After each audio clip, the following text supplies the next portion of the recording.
No vídeo passado eu acabei deixando bastante coisa por fazer. Tipo assim, eu cheguei fundo, mas eu não concluí, né, o que eu queria. Além de que eu deixei inacabado o próprio trilho em si, né. Eu cheguei numa parte que eu já tinha feito, tipo assim, muito tempo de gameplay e tava, tipo, muito complexo pra continuar. E aí com isso em mente eu deixei pra fazer alguns reparos e algumas melhorias nesse trilho de trem e até a finalização dele no próximo vídeo, né, que seria esse aqui. Como vocês estão percebendo aí, o trilho tá muito rente à borda, né, as bordas. E aí muitos mobs conseguem me alcançar, assim, ó, pulando. O slime, por exemplo, ele consegue muito fácil. E isso me gerou um problema tão grande que em off, né, sem gravar, eu acabei sendo derrotado, perdi todos os corações por causa disso, né. Toda vez que eu ia subir, eu levava dano, fui levando dano acumulado até chegar ao ponto que eu fui derrotado. E aí, pensando numa solução, né, eu decidi colocar um espaçamento, né. Eu decidi fazer um espaço bem grande de pelo menos 2 blocos de diferença, tanto em cima quanto embaixo dos trilhos. Nesse momento que eu tava fazendo isso aí, eu tava tentando fazer tipo um escoamento para os mobs, né, para eles terem também a esquerda para se movimentar, porque só tinha como eles descer para um lado. E aí depois de mexer alguns blocos, né, bloco por bloco, pegar a distância mais ou menos certinha, eu percebi que assim, tinha dado certo, mas ainda não era o suficiente, né? Ainda não era uma coisa 100% segura pra mim. Aqui, por exemplo, eu não sei porquê, mas aqui é um local que tem, assim, um spawn de mob muito grande. Tem, tipo assim, spawna muito mob mesmo. Principalmente slime, aí fica chato, né? A partir daqui, eu já sabia que eu teria que dar um jeito nisso, nessa situação de tirar essas bordas. Eu, inicialmente, tava pretendendo chegar principalmente no inferno, né? Nas camadas mais baixas do jogo. Mas assim, eu percebi que o sistema de mineração que eu fiz estava ótimo, não só pra chegar lá embaixo, né, mas também todos os jogos de cavernas que eu fui alcançando ao longo dessa mineração estava totalmente acessível para mim com o carrinho. E assim, ao longo do que eu fui cavando, né, para colocar o trilho, também eu achei bastante minério. Aí como a base de tudo que eu tô fazendo é o ferro, não pude deixar isso para trás. Como vocês podem ver, também achei diamante, o que não é uma coisa tão rara nesse jogo aqui. Eu me surpreendi bastante.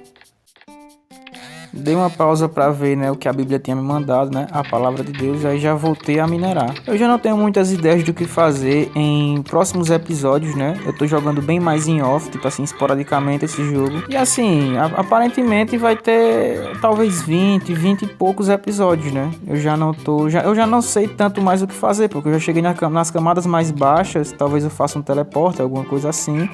E spawn aquele mob que tanto o pessoal fala, né? E aí o que eu tinha dito, como vocês puderam ver, eu vou levando dano acumulado conforme eu vou subindo os trilhos, né? O que pra mim não é nada interessante acontecer isso, já que o trilho é justamente pra facilitar a minha vida quando eu for descer pra caverna. Então foi a partir daí que eu decidi melhorar bastante, né? Essa distância, essa diferença entre o trilho e o bloco, as bordas. E aí o episódio de hoje vai ser quase que inteiramente baseado nisso, né? Tanto na finalização desse trilho quanto nessa, tipo uma reforma que eu vou fazer nesses trilhos, né, nessa distância. Eu não sei porque essa parte aqui é uma das partes que mais spawnam mob, né, nesse pedaço do trilho, tanto esse quanto de cima, mas esse aqui principalmente, sendo que assim eu deixei bastante iluminado já para isso não acontecer, mas mesmo assim não adiantou, como vocês podem ver aí, né. Alguns desses mobs já eram de cavernas, né, que já estavam nas cavernas quando eu fui abrindo o trilho. Outros já foram aparecendo conforme eu fui fazendo. E aí depois de abrir bastante espaço, né, para deixar o trilho, tipo assim, só ele, né, tanto em cima quanto embaixo, né, deixei mais ou menos 2 blocos de distância e fui testando, fui fazendo e fui testando. Queria aproveitar esse momento para falar desses carinhas que andam com baú e chave. Eu percebi que eles na verdade são sim um pouco inúteis, porque eles, tá certo que eles dropam umas coisas meio raras, umas coisas que você não consegue craftar. Mas ainda assim não é nada tão demais quanto eu achava. Eu descobri, pesquisando aí no YouTube, eu descobri como é que melhora as coisas que ele fala, né? Que é só colocar na crafting table, colocar o que ele dropa e o minério da qual ele faz parte. E aí o máximo que ele dropou foi um óculos, umas coisas assim, coisa que pra mim não é tão lá, essas coisas todas. Não é, por exemplo, como no Minecraft, que tipo assim, nos baús perdidos você acha até, tipo assim, ferramentas de diamante, ferramentas encantadas, tal, ouro, tipo maçã de ouro, umas coisas assim é mais comum de achar no Minecraft, né? Aqui não, aqui esses baús de spawn, eles também não costumam dropar esse tipo de coisa. E assim, chave eu não tenho não, agora baú eu tenho uns 4 baús guardados, viu, lá na minha casa. Sinceramente é mais raro achar o que tem a chave, né? Nessa parte aqui eu meio que me passei, porque eu achei que seria mais conveniente pra mim dar uma pausa nesse trilho e fazer como se fosse um caminho pra baixo, continuando embaixo, né?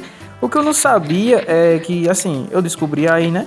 Quando eu fiz totalmente o trilho, as escadas e desci bastante, eu acabei percebendo que esse canto aí já ia dar no outro pedaço do trilho que já estava feito. E aí depois de descer aí mais um pouco, né, eu reconheci essa área aí que era um baú de anúncio, mais 2 baús que eu havia colocado ali. E percebi que essa escada aí era um pouco inútil, né? Porque se eu descesse mais um pouquinho ali, já ia ser a continuação do trilho que eu já estava fazendo embaixo. E aí eu não vi mais lógica fazer isso aí tudo, né? Eu tive que cobrir tudo novamente. E aí, como vocês estão acompanhando, né? Vocês podem ver que, tipo assim, tava certo sim esse outro trilho que eu tava fazendo. Eu só errei porque eu achei que eu tava cavando no local errado. E aí, depois de perceber que o trilho tava indo no caminho certo, eu decidi continuar, né? Com a obra, continuar com esse pedaço aí do trilho que já é na parte de baixo daquele outro que eu tava fazendo. E aí, nesse daí também eu aumentei o espaçamento, né? Deixei mais ou menos ali 2 blocos de diferença. E aqui eu já estava chegando numa camada um pouco mais baixa, que assim, facilitou bastante. Facilitou bastante ter chegado nessa parte que eu sabia que era só ir reto, que indo reto para a esquerda eu chegaria nas partes mais profundas até chegar no inferno. E aí eu não esperei muito, né? Lá fui eu logo continuar o trilho para adiantar logo minha obra, né? E eu já tinha em mente que, por enquanto, não iria spawnar mob, mas assim que eu subisse para a superfície, eu me afastasse desses trilhos, já ia começar a spawnar mob. Então, a partir do que eu fui fazendo o trilho, eu também já fui fazendo logo o espaçamento que ele ia fazer parte, né? Tirando toda a parte de baixo do trilho, toda a parte de baixo de terra, no caso, né? Então, assim, eu já fui fazendo o espaçamento conforme o formato que eu achava necessário do trilho. Se o trilho fosse passar no meio, eu cavava 2 blocos para cima e 2 blocos para baixo. O que, assim, eu fiz inconscientemente, mas depois eu vi que foi uma jogada de gênio ter feito isso, porque isso facilitou não só a minha ida até lá embaixo, mas também alcançar várias outras cavernas que tinham ali perto, né? Onde esse trilho vai estar passando, porque ele tem tipo 2 blocos de altura para cima a partir do trilho e 2 blocos para baixo. Então, tipo assim, você pega uma área muito grande de mineração. Só de você olhar no binóculos ali, você pega uma área tipo assim enorme de todo um jogo de caverna quando você está passando com o trilho. E aí, depois de dar aquela minerada básica, né, aproveitar ao máximo os recursos que vinham aparecendo no meio do caminho, né? Já que essa parte aí foi a parte em que eu já estava chegando na obsidiana, né? Eu já estava perto. Tava perto do local onde eu queria, mas eu não podia deixar isso aí passar. Outra coisa interessante que eu também só percebi depois é que quando você vai chegando perto das camadas mais profundas, você vai chegando perto do inferno, você começa a ouvir som de relâmpago, som de trovoada, tipo como se fosse uma tempestade. Teve uma hora até que eu achei que tava de noite e fui tentar dormir, mas não, é porque eu já tava chegando bem próximo do inferno. E aí depois de fazer o cata, né, dar uma minerada assim o mais rápido possível que eu pude, né, já pra não spawnar mob nessa parte aí, eu queria concluir esse trilho aí o quanto antes possível para dar continuidade no que eu queria. Eu acabei não gravando, mas eu fiz uma armadura de rubi, só para ver como ela era, né? E acabei percebendo que ela é bastante útil, não é como no Minecraft, ela é bastante útil. Além de ser bonita também, ela é resistente, o que eu fiquei usando aí bastante tempo, até ela se quebrar, né? E aí, como eu havia dito, né? A partir daqui eu já estava mais experiente, eu já sabia que eu teria que ir fazendo o trilho, colocando todo o espaçamento ao redor dele. Então, conforme eu ia descendo o trilho, ia colocando aonde o trilho ia ficar, eu ia quebrando toda uma área ao redor dele, já para evitar que os mobs que spawnassem me alcançassem, né? Dessa forma aí eu iria conseguir chegar em segurança até onde eu queria. E assim, eu me surpreendi porque eu acertei em cheio aonde eu queria chegar, né? Porque assim, eu não olhei coordenada, eu só fui seguindo o que eu me lembrava das cavernas, né? Só fui seguindo o que eu me lembrava. Aí fui chegando na obsidiana, fui passando por lavas, até chegar nesse pedregulho vermelho, que eu já sabia que era, tipo assim, a parte de cima, né? Praticamente a porta do inferno, né? Do local onde eu queria parar o trilho. E aí depois de preparar o terreno onde o trilho ia parar, né? Depois de dar uma organizada assim, e por alto assim, né? Deixar mais ou menos 2 blocos de diferença, eu decidi ir subindo e voltando, e aí você vai acompanhando, né? Você vai acompanhando comigo agora todo o sistema de cavernas que eu fiz até chegar na minha casa. Essa parte aqui eu já não sabia muito o que fazer, eu achei que não teria mais sentido mexer mais nisso aqui, né? Porque já estava praticamente concluído, e aí, apesar de estar levando algum dano, alguma coisa, ainda tem uma coisa ou outra, mas eu decidi parar por aqui, né? Vou deixar vocês verem toda a minha trajetória até voltar para casa.